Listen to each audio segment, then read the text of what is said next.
Sounded good, real good. A weekend at Malibu, expenses paid with a cash bonus thrown in. But that was before I knew about the henchman, the redhead, and the corpse. These three and a white Panama hat ruined it all for me. From the pen of Raymond Chandler, outstanding author of crime fiction, comes his most famous character as CBS presents The Adventures of Philip Marlowe.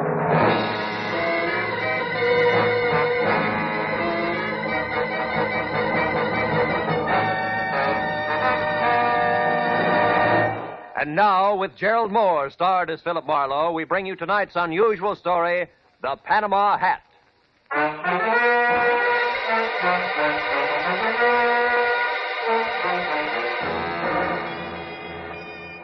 I was sitting in my office bombing the ashtray on my desk with paper clips, wondering what kind of a job a private detective gets when clients stop calling completely.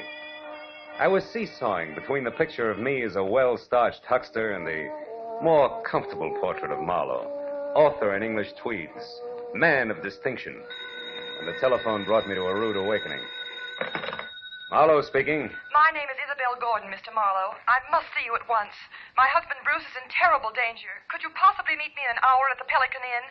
It's a small roadside place on the way to Malibu. I'll explain everything then. Pelican Inn, 1 hour, Mrs. Gordon. The Pelican Inn was strictly a liquor license with chairs, and a bored piano player in one corner grinding away. The place was empty, and I was about to order a drink when the front door opened and a woman entered. She was tall and thin and right out of Harper's Bazaar, from double ankle-strap shoes to close-cropped hair. One look at her fear-crowded eyes, and I knew it was Isabel Gordon. I got up and introduced myself. Then we went to a table, and she started to talk. For 2 weeks now, Mr. Marlowe, my husband Bruce has been receiving unsigned, threatening letters. I'm almost sick with worry. I don't know what to do. Now, wait a minute, Mrs. Gordon. The first thing to do is to get hold of yourself. And tell me the whole thing right from the beginning. Yes, all right. Well, first of all, Bruce and I have only been married a little more than a year. We're living with my uncle, Avery Fairchild, on an estate out beyond Malibu. I see. What does your husband do for a living, Mrs. Gordon? Why, he's a photographer. Movie or commercial? Well, at present, it's neither. You see, Bruce has been terribly unsettled since the war. Lost, sort of, and then recently he got interested in photography, and it's been a great help to him. But he doesn't exactly work at it, huh? Well, he's converted one of the rooms in the guest cottage into a studio, and he spends almost all of his time there experimenting with portrait work. But he doesn't actually have a job, if that's what you mean. How does that appeal to your Uncle Avery? Oh, I'll be honest with you, Mr. Marlowe. My uncle thinks the sun rises and sets on me, but with Bruce... It's total eclipse, is that it? I'm afraid so. All his life, Uncle Avery has been concerned only with dollars and cents. He simply doesn't understand or sympathize with an artist's viewpoint. Uh-huh. Now, what about these unsigned letters? Well, Bruce has been getting them for the past 2 weeks. They're always made up of words cut from newspapers and pasted on ordinary paper. That's a cheap stunt. What do they say? Each one threatens my husband's life. Yet both he and Uncle Avery consider them nothing more than the work of some harmless crank, in spite of the fact that for the last several days I've seen a strange man lurking around our place every night. Can you describe him? No, except he's about your height and build. Is that all? Yes. No, Wait a minute. There is something else. Each time I saw him, Mr. Marlowe, he was wearing a white Panama. Well, that's not much to go on. Tell me, why haven't you called the police? Uncle Avery wouldn't hear of it. He hates publicity, dreads it. That's why I suggested contacting you, a private detective. That's sort of a bodyguard for Bruce, huh? Yes. However, Mr. Marlowe, Bruce is somewhat temperamental, and I know he'd rebel at the thought of being watched over, so I'd rather you posed as a house guest, an old college chum of mine, perhaps. My fee is $25 a day plus expenses, Mrs. Gordon. Oh, any price is all right, Mr. Marlowe. Let's see, it's a little after 7 now. Can you be at our place at Malibu at 9? I think so. But as a fellow alumnus, Isabel, one last question. Where'd you go to college? Southern California. Why? Well, I was afraid you might say Vassar.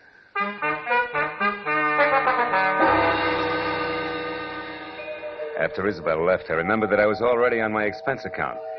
So I had a tasteless, cold, hot blue plate special and a burned cup of coffee. Then I stepped out of the Pelican Inn and headed across the paved parking lot to my car. It was already dark, and I was admiring the full moon and the beautiful wash it made over the ocean when it happened.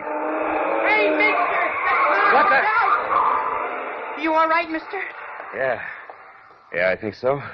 Thanks to your sounding off? That nut was aiming right for you. Yeah, looks that way. Did you happen to get his number? No. What about I his face? didn't. Can you describe him? No, matter of fact, I only noticed one thing. What was that? The hat he was wearing. It was a white Panama.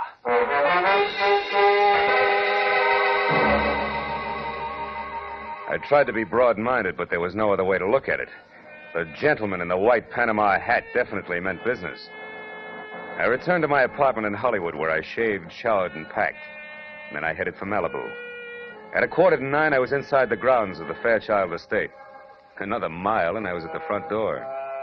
When I entered, Isabel greeted me like I was a keg of brandy around a St. Bernard's neck. Then we waded through an inch-thick carpet to the library where Uncle Avery, fat, bald, and looking like he'd just bitten into an underripe persimmon, was waiting.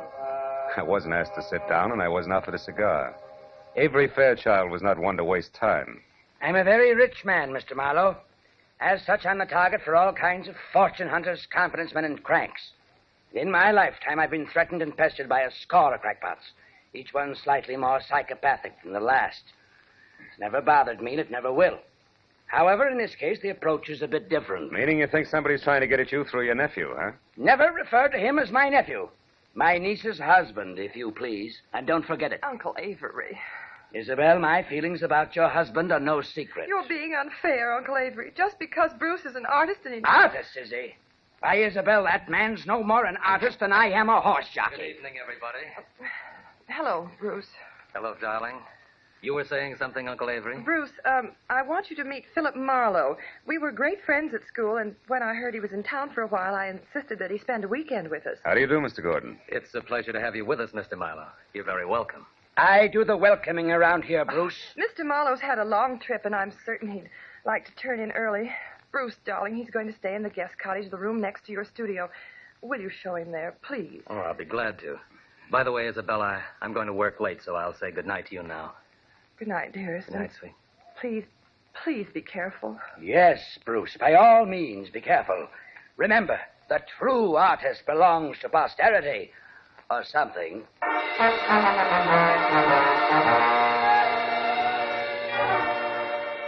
The guest cottage was only a landscaped hop, skip, and a jump from the museum that Uncle Avery called home. And as Bruce and I strolled along a flagstone path, I feigned a deep interest in photography. That was all my host needed. He struck at the bait like a shark with malnutrition.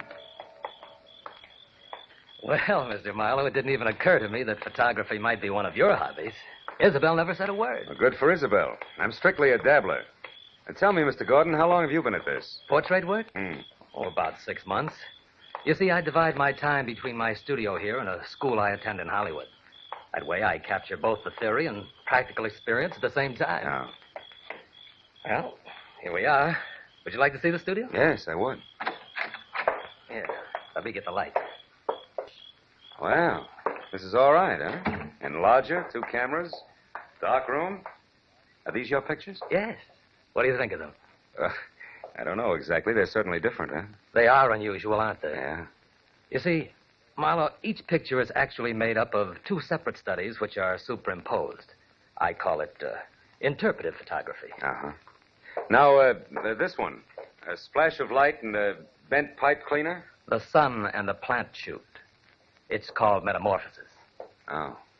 Well, what about that one there in the corner? Girl's face and clouds, maybe.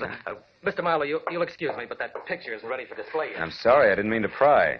I thought it was just another interpretive photograph. Well, it's not. That is, it isn't finished yet. Now, Mr. Marlowe, I'm afraid I've forgotten what my wife said about your long trip.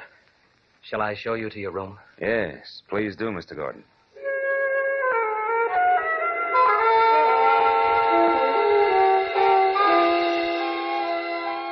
My room on the other side of the guest cottage was wider than Hollywood Boulevard. After Bruce apologized for his display of temperament and bid me a polite good night, I climbed into the silk pajamas that were laid out for me, stretched out on the bed, and tried to figure who belonged to the white Panama hat. About an hour passed, and I wasn't getting any sensible answers. So I switched out the light, put my gun on the table next to me, and snuggled into what felt like 1.5 miles of mattress. I was almost asleep, and the clatter of a shovel falling on the walk outside brought me straight up in bed. I grabbed my gun and made for the door. But the second I threw it open, I knew that I'd made a mistake. Whoever kicked over that shovel had heard me and met me with a large fist that came straight at my face. Oh!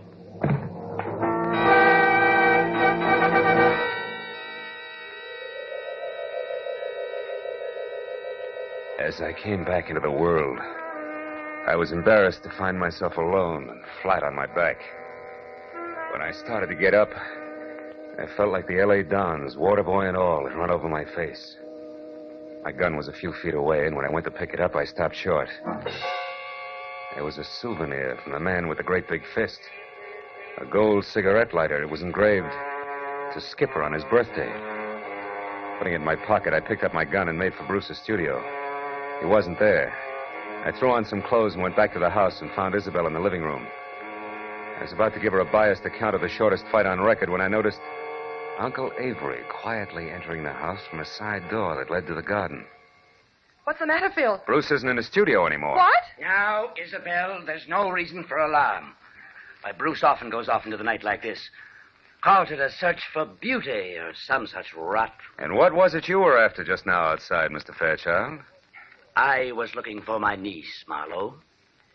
Isabel, your cousin John telephoned to say he wouldn't be down this weekend. Oh. I didn't know there were to be other guests. Oh, just my cousin, John Martin, Phil. Not really a guest. He comes down often. Too often to suit me. Oh, Uncle Avery, please. You know that I'm fond of him. Yes, but I don't know why.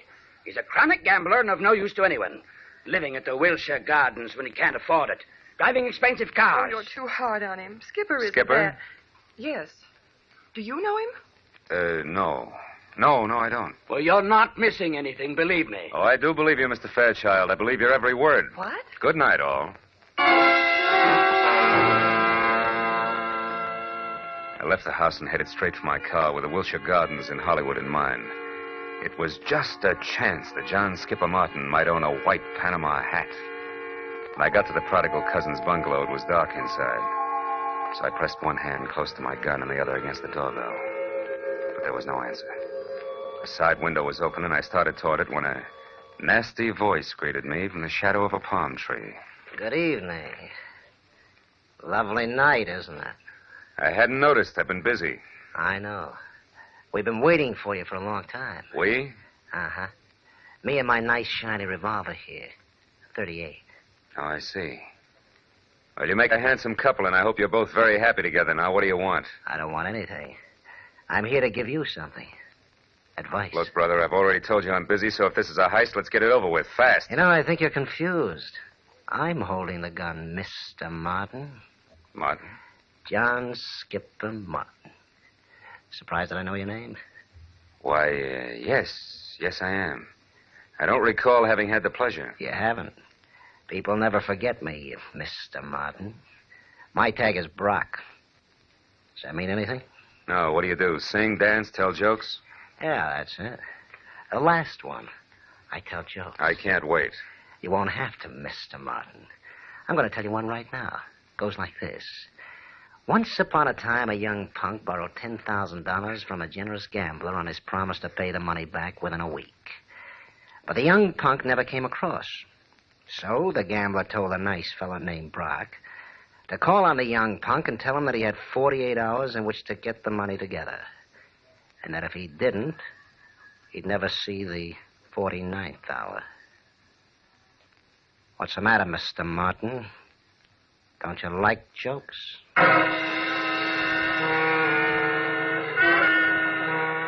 Brock grinned, shoved his .38 into his shoulder holster, and walked away. As soon as he rounded the corner, I went to the open window and climbed in.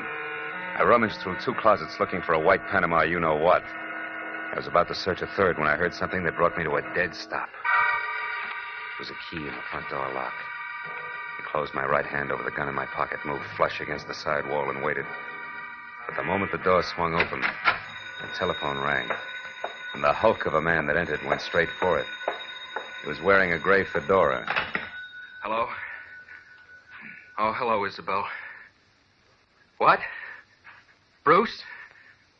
Are you sure? But that's impossible. I mean, things like that just don't... Excuse me, Isabel. I think I have a visitor. I'll call you back. Reach, Mr. Martin.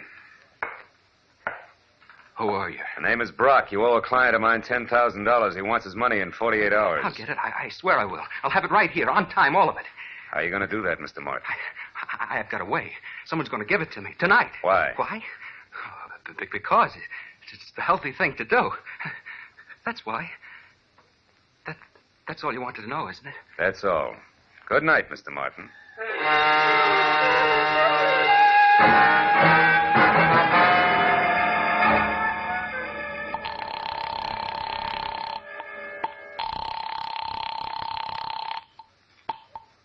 Hello? This is Marlowe, Isabel. I'm calling from a drugstore in Hollywood. Has Bruce returned yet? No, and he won't. He's been kidnapped. What's that? And whoever did it wants $50,000 before morning, or we'll never see Bruce alive again.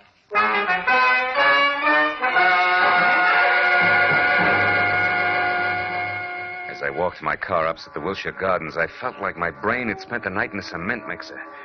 I was about to head back for Malibu when I suddenly saw Skipper Martin dash out of his bungalow and pile into a long, glossy convertible.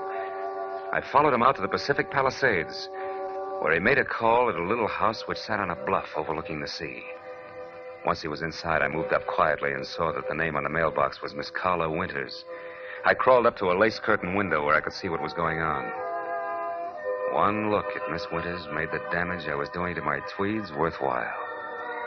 She was strictly Dragon Lady, with flaming red hair and a waist you could span with two hands, if you were lucky enough to get that close. And the rest of the measurements fit just perfect. Why, you sniveling coward, you wouldn't dare open your mouth about us. Wouldn't I? Listen, Carla, I've got myself Skipper Martin to look after. First, last, and always. You remember that. Why should I? You've always been cheap talk and no more. Look at you now. You're in trouble, so what do? You holler blackmail. Go on, get out of here. Get out of here before I kill you.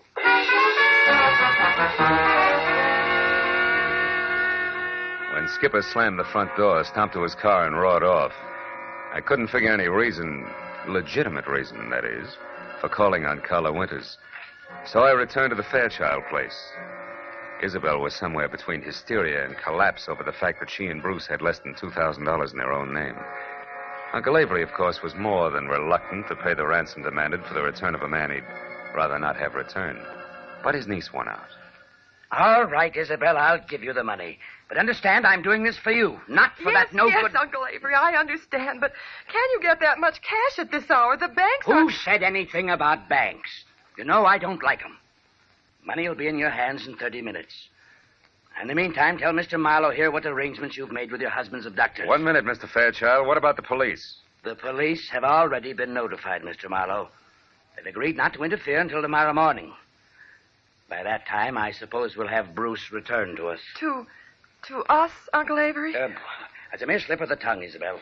I'm only paying for his return. You take over from there. I don't want him.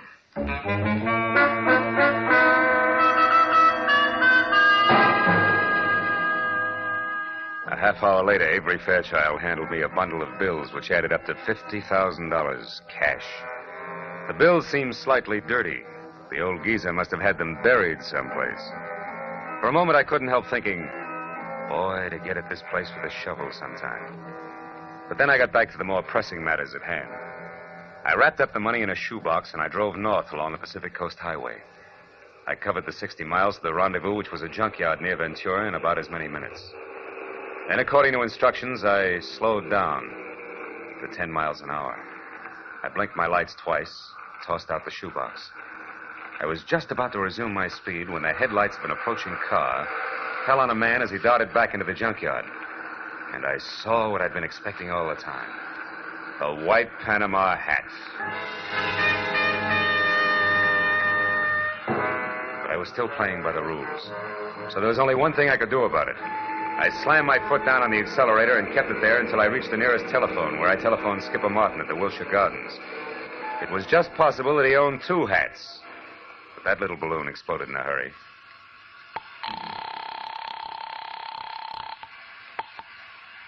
Hello? Mr. Martin? Yes. Who is this? This is Brock, remember me? Oh, yes, of course. I've been hoping you'd call. You mean you got the money right now? Well, no, not this minute, but I will have it in a couple of hours. You're sure, Mr. Martin? I'm positive, Brock.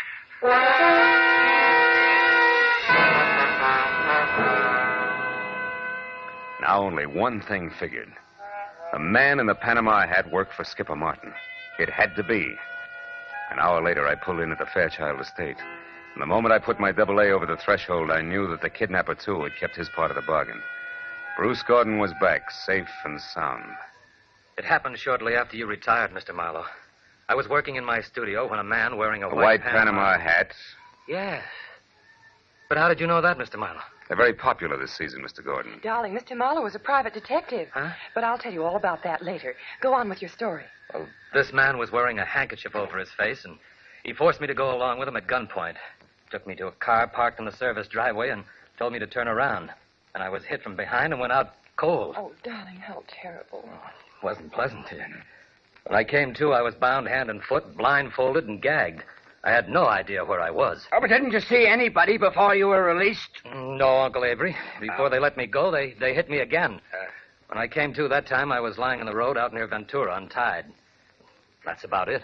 I suppose you've told the story to the police already, huh? No, he hasn't, Mr. Marlowe, and what's more, he isn't going to. I'm sorry, but I was forced to lie to you earlier this evening. The police mean reporters, and they mean publicity. And I hate publicity. I'm sure you see my point. I wouldn't make book on that, Mr. Fairchild. Secrets like this only encourage kidnappers. Well, since we no longer see eye to eye, Mr. Marlowe, I'd suggest that we consider your services at an end. I'll have my check at your office in the morning. Good night, sir.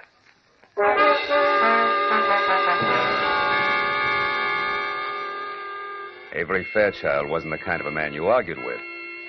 I threw my coat over my arm, tipped my hat to Isabel, and stepped outside. I hadn't once mentioned Skipper Martin to the family. That might have been a mistake, but I still wanted to look around before I yelled copper. As I walked past the guest cottage, I decided to go in and check Bruce's studio. Maybe the man in the white PH had left a few odd footprints on the ceiling. I tossed my coat in a corner chair and started through the clutter. 10 minutes later, I'd found nothing. I was about to leave when I suddenly remembered the picture of a girl in some clouds that Bruce had been so careful to keep out of sight. It hadn't been moved. And when I brought it into the light, I didn't have to look twice. It was the portrait of Carla Winters, the red-headed dragon lady that Skipper Martin had visited. Now things began to add up. At the chauffeur's quarters, there was an outside telephone, and I put through a hurry call to Lieutenant Ibarra at Homicide in L.A. The best I could get was one Sergeant Neely. I'm sorry, Mr. Marlowe, but the lieutenant's out on a call right now. There's some kind of a row uptown. Well, do you know where he is? The address, I mean. Oh, yeah, sure. It's one of those bungalows at the Wilshire Gardens. The Wilshire Gardens? That's right. What's so special about that? Maybe nothing. I'll know in a minute. Thanks, Neely.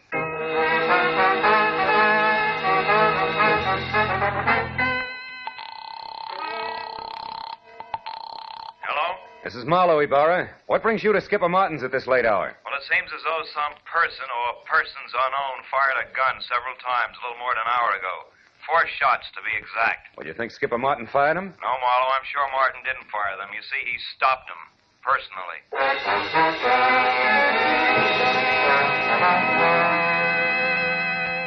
Before I hung up, I gave Ibarra a quick rundown on the whole story. After making me feel like a schoolboy for keeping him in the dark so long, he told me to sit on the Fairchild's front steps until he got there. Well, it gave me a half hour to kill, most of which I spent walking around aimlessly, trying to get something close to 4 out of 2 and 2.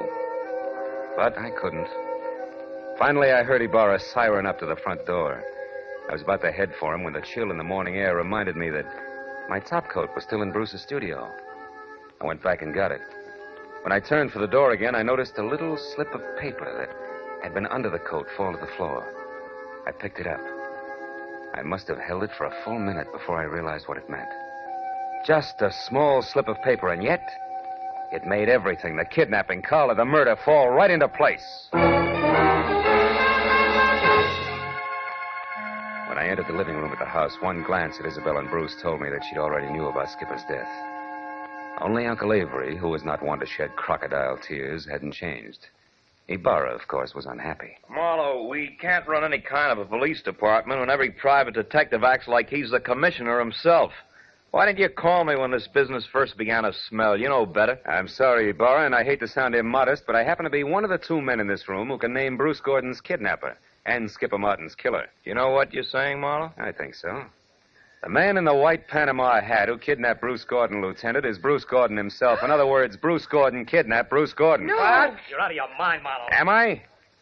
Would you still say that, Gordon, if we paid a call to Carla Winters and asked her to hand over the $50,000 of so-called ransom money she's holding for you two? Or would you prefer... Stop, Gordon, stop The right window, Ibarra!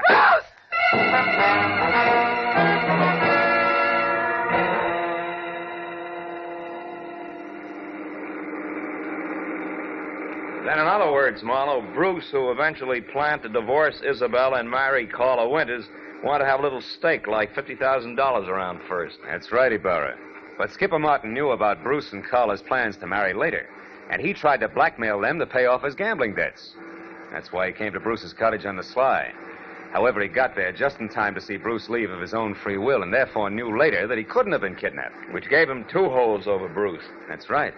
But he made a mistake when he went to Carla's house and got too demanding, because she told Bruce about it, and before he released himself, he took care of Skipper, with 4 gunshots to be exact. Charming people, aren't they, Ibarra? Lovely. Sometimes I think I should shoot higher and save the state a lot of money. And he almost got away with it. By the way, Marlowe, how do you know? That Bruce was the man in the white Panama hat? Well, I was pretty certain, but I got my proof accidentally. Promise not to repeat this, Ibarra? Yeah? Well, I practically fell over a little slip of paper in his studio. It was a receipt from a department store, and it was made out to Bruce Gordon. For 1 Panama hat? Uh-huh. Nothing else but.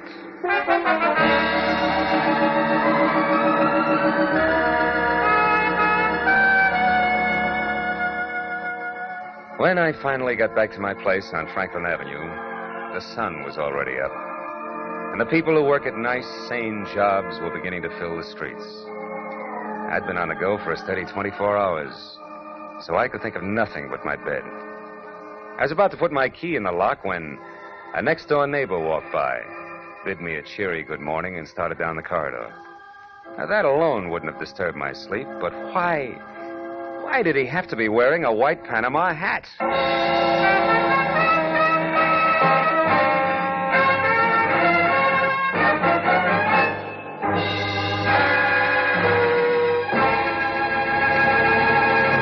The Adventures of Philip Marlowe, created by Raymond Chandler, stars Gerald Moore and is produced and directed by Norman MacDonald.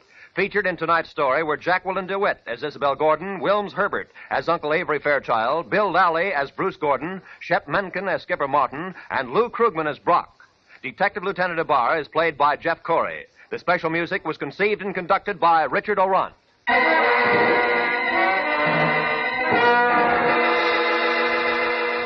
Be sure to be with us again next week at this same time when Philip Marlowe says...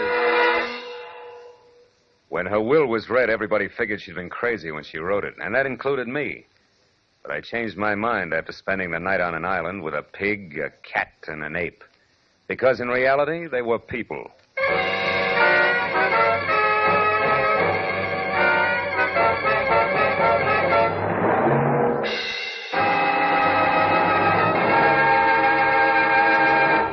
Tonight, Amos and Andy return to the CBS network. And along with all their friends, Kingfish, Lightnin, and Henry Van Porter, they're settling down for a permanent stay. Be listening for them later this evening over most of these same CBS stations. This is Roy Rowan speaking for CBS, the Columbia Broadcasting System.